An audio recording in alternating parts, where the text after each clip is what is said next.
Rəşad Hümbətovun dırnaq arası rəddiyəsidir. Rəddiyə elmi şəkildə olur.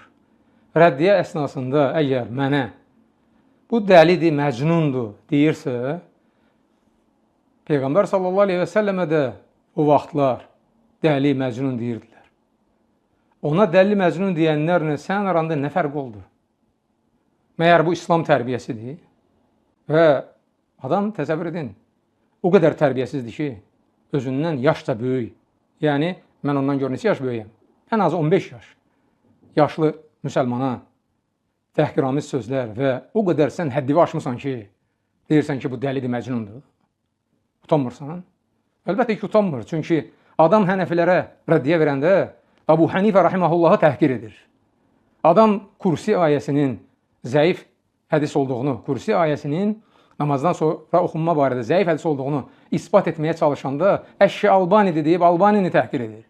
Adam şirk məsələsi barədə Əşşi Abbaddır deyib Şeyx Abbadı təhqir edir. Belə təhqir edilən tərbiyəsiz, İslam tərbiyəsi görməyən adamla söhbət etməyə dəyərmi? Başa düşdün axı? Allahu Akbar, Allahu Akbar qardaşım.